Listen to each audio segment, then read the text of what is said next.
Welcome back to the Anti-Hero channel. My name is Justice. If you're new here, welcome. If you're reoccurring, welcome back. I want you to like, comment, subscribe, share it with your friends. Before we hop in, I just want to announce something. I think the last video that I dropped has 500 views or something around it.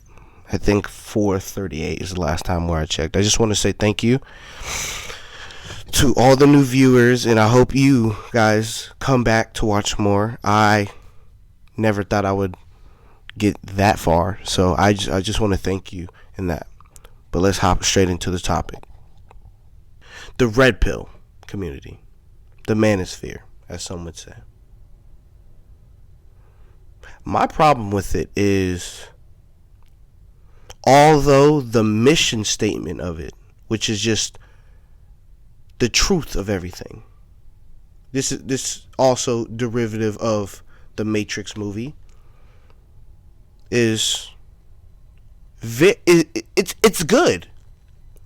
There's no point of the red community statement, mission statement, that is problematic. It's just wanting to know the truth about everything. And there's some YouTubers that used to do that. Sneeko, for one of them.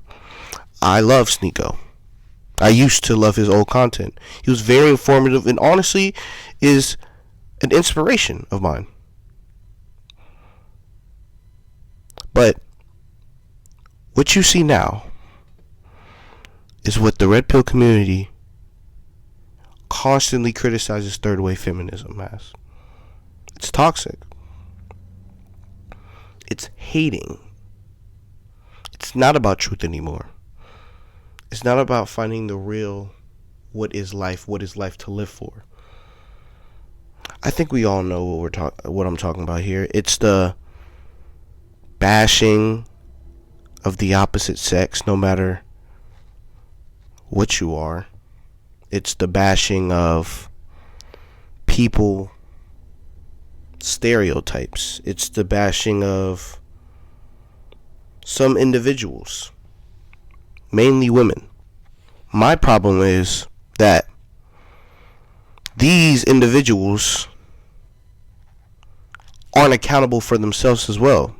They are hypocrites. If you look at the Fresh and Fit podcast,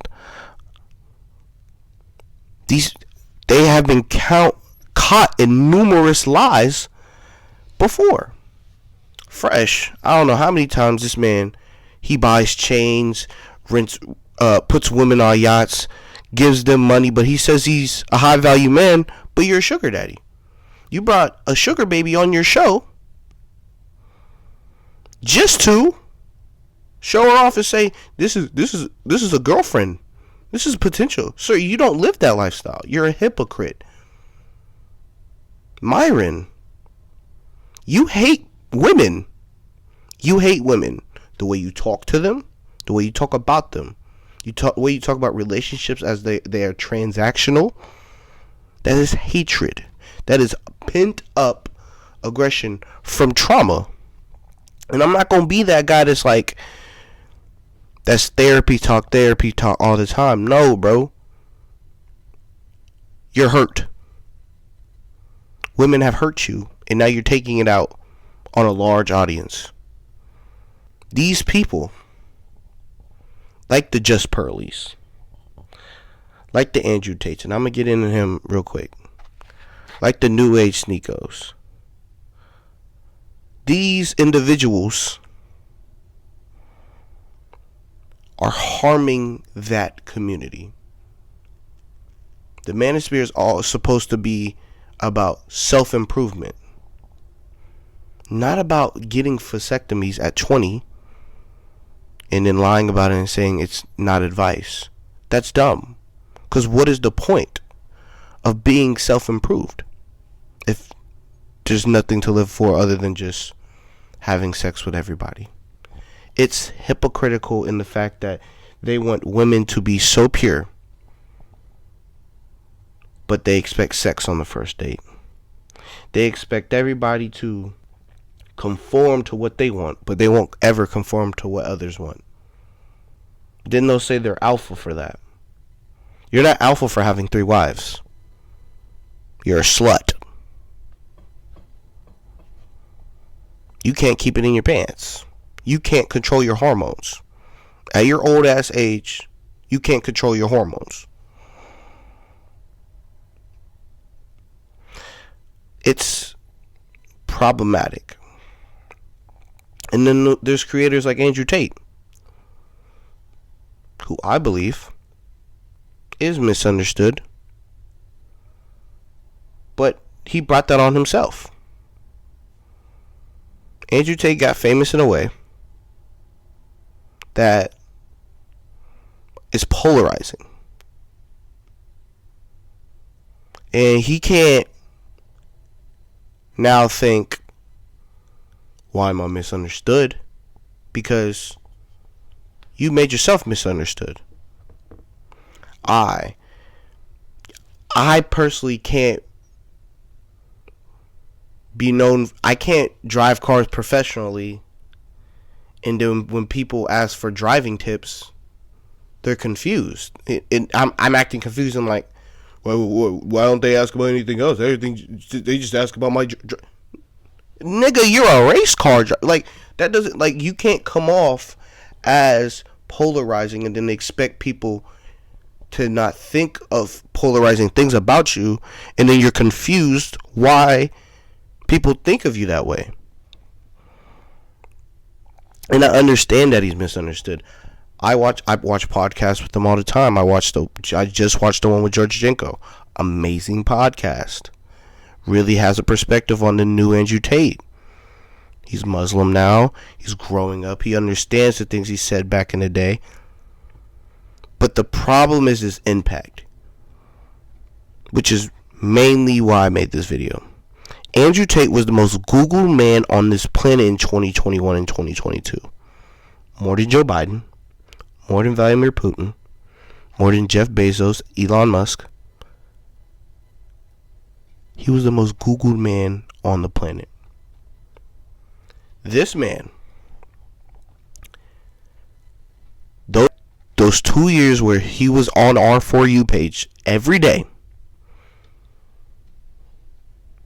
he has affected the male psyche for the next decade or two.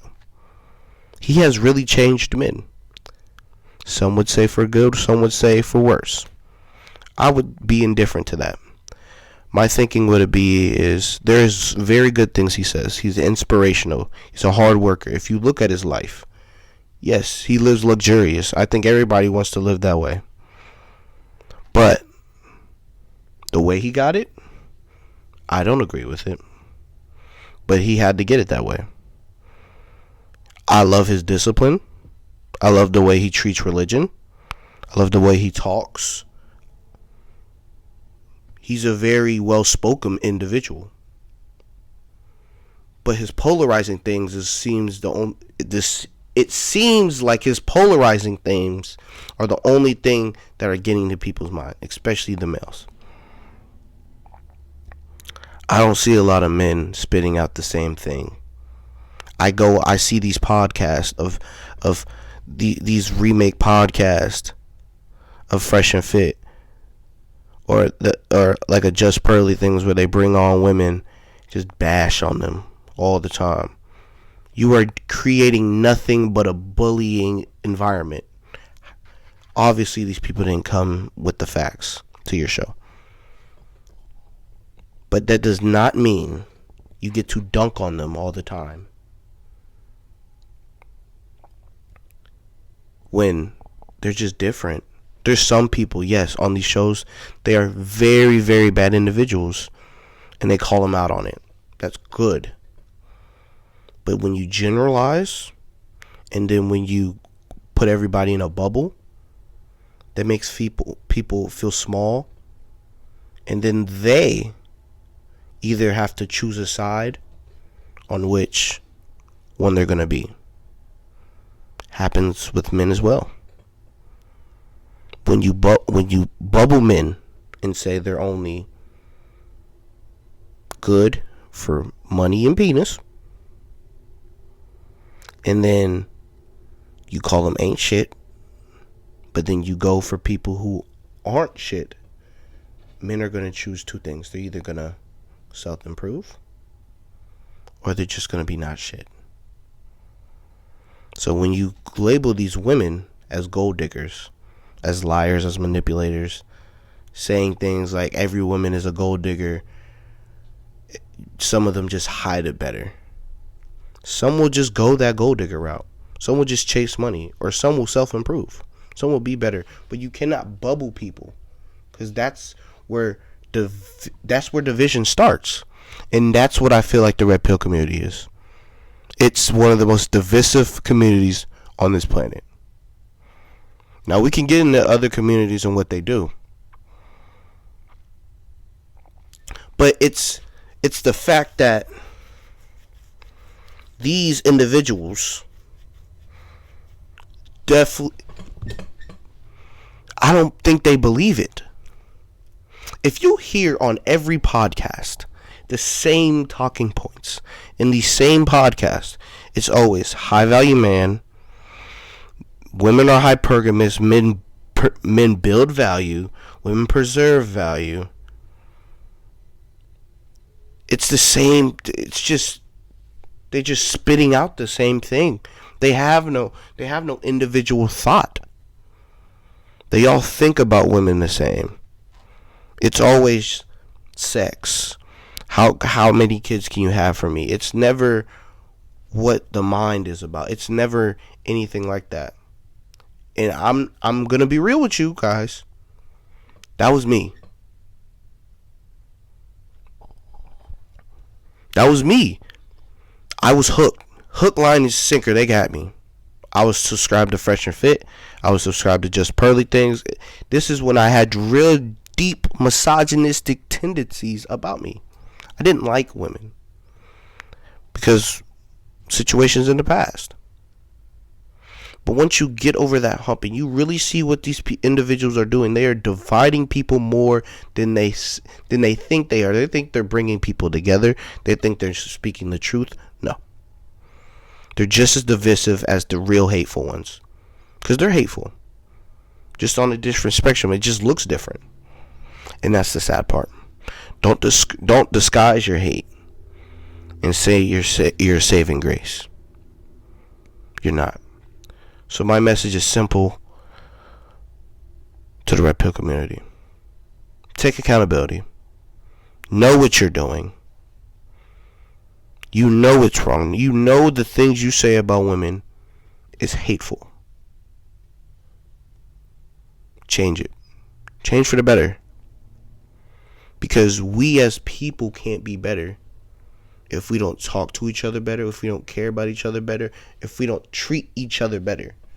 We will never be greater people if we don't start becoming greater people in our own communities. We gotta be better. I love you guys.